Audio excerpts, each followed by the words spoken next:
Так, Instagram боюнча таргет жасаганды көрсөтөйүн. Азыр мен Instagramга кирдим.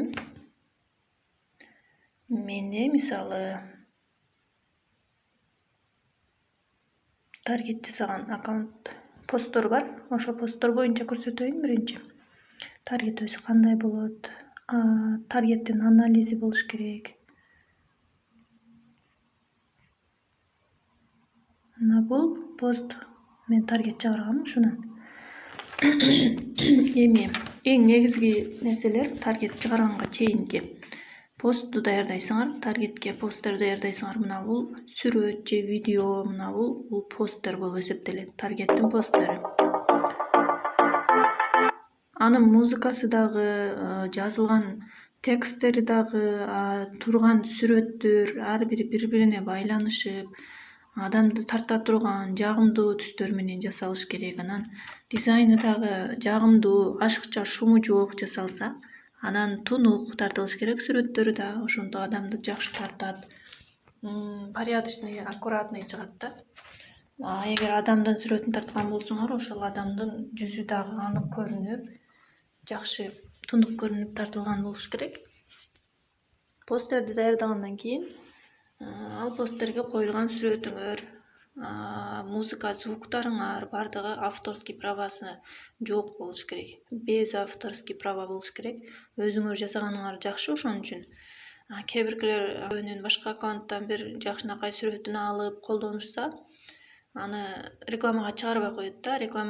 Бардык рекламанын настройкасын даярдап чыгарып атканыңарда модерация болот. Сөзсүз түрдө ал чыгарган рекламаңардын баарын модерациядан өткөрөт, проверкадан өткөрөт. Проверкада эмнелерди текшерет? Ошол авторский праваны бузган нерселери жокпу, өзүнүн эле буюмдарыбы, өзүнүн эле рекламаларыбы булар деп текшерет да. Башка бир компания авторский права койгон материалдарын алып иштетпей жатабы, бирөөнүн атынан чыкпай жатабы, же болбосо соц тармакта колдонуучуларды алдай турган жаман нерселерди жазып чыкпай жатабы деп жазган тексттериңерге чейин которуп текшерет. Сүрөттөргө чейин, видео, звуктарга чейин, сүйлөп аткан сөздөрүңөргө чейин баарына текшерет да. Система ошентип текшерип, компания Instagram'дын өзүнүн эмеси бар да, алгоритми бар, текшере турган. Баардыгын текшерип, тексттериңе чейин текшерип чыгат дагы. Анан доступ берет. Разрешение берет. Уруксат бергенден кийин анан бул проверкадан өтүп, таргет иштеп баштайт. Ага чейин проверкадан өткүчө дагы 12 сааттан 24 саатка чейин, 1 суткага чейин да туруп калышы мүмкүн. Анан дагы айтчу нерсе, ошо авторский правасы жок нерселерди колдонгула. Болушунча музыка, звуктарды дагы, видео, сүрөттөрдү бардыгын. Анан бул жака сүрөт чыгарып атканда, сүрөттө баягы кооптуу буюмдардын сүрөттөрү көрүнбөш керек. Криминалдык темага байланышкандар болбош керек. Кан эме болгондор, мындай коркунучтуу сүрөттөр болбош керек. Адамдарды коркууга сала турган, же болбосо жаман бир нерсеге чакыра турган, же террористтик маанидеги бир эмелер, ошондой жаман иштерге алып бара турган сүрөттөр, ошолорго жакыныраак болгон да, окшошкон да сүрөттөрдү вообще койбош керек. Аларды эч качан таргетке чыгарбайт. Бычактардын, анан учтуу буюмдар, мисалы ийне, бычак дагы ошо бычакка окшош учтуу буюмдардын да сүрөтү турса, аларды да чыгарбай коюшу мүмкүн. Анан пивону дагы, арак, алкоголь ичимдиктерин да чыгарбайт. Алардын да баарын текшерип карап чыгат. Ошондой ичимдиктердикин чыгарбайт. Дагы мындай коркунучтуу сүрөттөр болсо аларды чыгарбайт таргетке. Бычактын сүрөттөрү болсо ошолорду да чыгарбаш мүмкүн, проверкадан өткөрбөй коет. Ошондуктан ошол жагын сөзсүз эске алгыла. Анан тексттерин жазып атканда дизайн жагына өтсөк, көркөмдөп, текстти болушунча жакшы, түшүнүктүү жазып, ашыкча иконка, ашыкча смайликтерди коюп салбай, таргетке кетип аткандан кийин анан текстти кыска, түшүнүктүү, так жазабыз. Узун текст жазып салбайбыз, аны эч ким окуй албайт.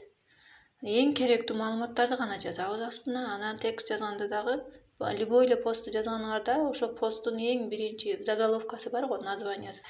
Заголовкасына, башкы темасына эң кызыктуу бир теманы койгула. смайликтерди аралаштырып, адамды кызыктыра турган, таң калтыра турган темаларды койсоңор, ошо темасын карап эле кызыккан адам дальше бул эмне жөн деген деп калганын астына карап улап окуп кетет да. Ошон үчүн адамга болушунча кызыктуу, адам көңүлүн тарта турган кылып даярдагыла ар бир деталине таргеттин. Так, анан мына бул таргеттин астында мына менин эмелерим мындай чыккан. Тексттен жазып жатканда да текстиңерге мындай кошумча иконкалар колдонсоңор, булар силердин ошо көргөн адамга маалыматты жеткириш керек болгон маалыматыңарды жеткирүүгө кошумча жардам сыяктуу роль ойнойт да иконкалар дагы. Мисалы мына таплинк визитный сайтын жасоо деген дагы мен жанына телефон же компьютер же ушундай сайтты жасоочу буюмдарды же бир интернетке байланыштуу бир сүрөттөрдү аралаштырып алсам, кээ биркилер түшүнбөй калышы мүмкүн. Ошон үчүн ушундай байланышкан иконка, смайликтерди аралаштырып койсоңор дагы да кызыктуу болот текстиңер. Копирайтинг жагы да ушул жагынан жакшы карайсыңар. Так, эми мен статистикасын көрсөтөйүн. Мына таргеттин жанында статистика, посмотреть статистику деп турат. Ушуну басып, статистикасын көрөсүңөр. Статистиканы сөзсүз көргүлө. Бул статистика башка посттордо дагы, стористе дагы бар.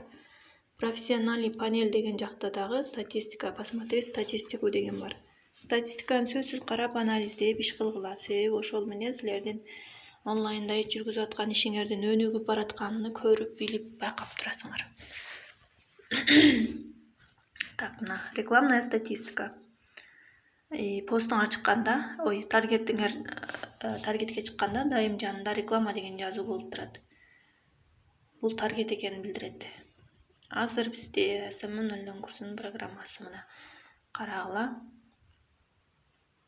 Эң биринчи турган бул показдар. 5717 болуптур. 12 лайк болуптур. Жүрөкчө бул лайк. Жакты деген белгини бастырганы. Бир комментарий түшүптүр. Самолеттун белгиси бул репост кылганы, досторуна бөлүшкөндөрү.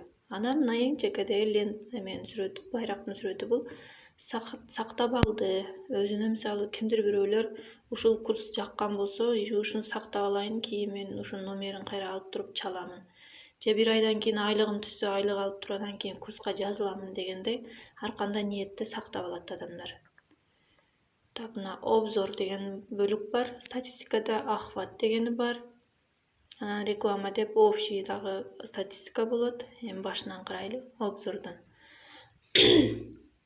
Охват мына 4754 болуптур. Охват деген бул адамдар чындап кызыгып кирип караганы охват болот. Анан взаимодействие с видеорилсом. Видеорилске байланышып кирип келген көргөн адамдар 21 адам экен. Reels тараптан кирип келген караганда булар Reels деген разделден көргөндөр. Цель объявления болсо начать переписки болгон. Перепискалар болбопту. Охват 4754 болуптур. Просмотр 5717. Экөөнүн айырмасы эмне? Просмотр деген, показ деген да нерсе бар. Вот мына астында показ деген 5846. Бул деген Instagram өзүнүн колдонуучуларына сунуштаган. 5846 адамга сунуштады. Көрсөң мынаны депчи.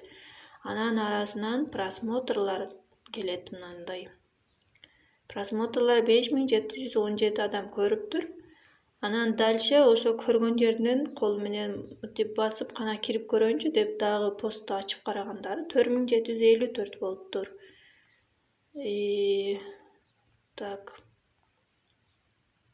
Ошентип келип, посещение профиля 44 болуптур дейт. Посещение профиля деген профилге өтүп келген адамдар, ошо реклама аркылуу профилге өтүп келген адамдарды айтабыз. Потраченная сумма $10. Мен $10 койгом. 2 күнгө, 1 күнгө койдумбу? Бул дагы астында жазылып турат. 2 дня. 2 күнгө, 1 күнгө $5 болуп, 2 күнгө 5тен $10 иштеткенмин. Статус завершено. Статус деген бул ошол рекламанын бүттү, бүтпөгөнүн көрсөтүп турат. Завершено деген бүткөн. Информация об объявлении, аудитория, SMM кызматы деп аудиторияны дагы өзүңөр настройкадан жасап түзүп аласыңар. SMM кызматы деген аудитория жасаганмын дагы, топтогонмун дагы ошол жакка койгонмун. Мына эгер ушул эле рекламаңар эгер жакшы иштеген болсо, кайра дагы кийинчерээк ушул курс боюнча дагы реклама кылам десеңер, астында продвигать снова дегенди кайра бассаңар, ушул эле настройка бойдон кайра иштеп кетет. Эгер жакпайт, болду, керек эмес десеңер, удалить этип койсоңор болот. Удалить рекламаны десеңер, жок болуп кетет. Мисалы, мына лентадан карайсыңар да постторуңар көрүнөт. Астында мына продвигать публикацию деген көк кнопка бар. Ушуну бассак, бизге таргеттин жолун көрсөтөт.